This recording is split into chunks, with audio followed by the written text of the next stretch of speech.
Asylum seekers right to work 1 سال سے پہلے بھی حاصل کر سکتے ہیں. جی ہاں، آپ نے بالکل یہ صحیح سنا ہے. عموماً ہوتا یہ ہے کہ اگر آپ کا اسائلم کلیم 1 سال سے پینڈنگ ہے، ہوم آفس آپ کو ورک پرمیشن گرانٹ کر دیتی ہے.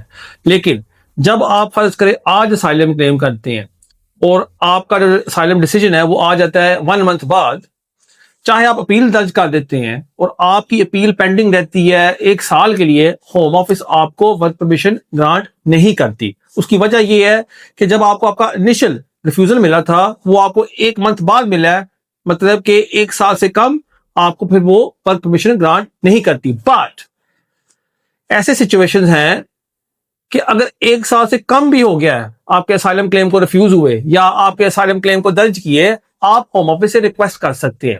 یہاں آپ نے یہ ثابت کرنا ہے کہ آپ کے کیس میں ایکسیپشنل سرکمسٹانسز ہیں. اب ہوم آفس اس کو ڈیفائن نہیں کرتی، بٹ آپ یہ آرگیو کر سکتے ہیں کہ اگر فرض کریں آپ اپنے اخراجات نہیں اٹھا سکتے کیونکہ آپ کے پاس ورک پرمیشن نہیں ہے، پھر یہ آپ آرگیومنٹ ہوم آفس کو دے سکتے ہیں. اگر آپ کے بچے ہیں اور ان کے اخراجات آپ پورے نہیں کر سکتے، اس کو بھی مد نظر رکھ کے the best interest of children home office آپ کو ورک پرمیشن گرانٹ کر سکتی ہے. یہاں میں نے آپ کے ساتھ مثالیں شیئر کی ہیں جہاں آپ کے اسائلم کلیم کو 1 سال سے کم کیوں نہ ہو پینڈنگ، آپ ورک پرمیشن کا فائدہ اٹھا سکتے ہیں.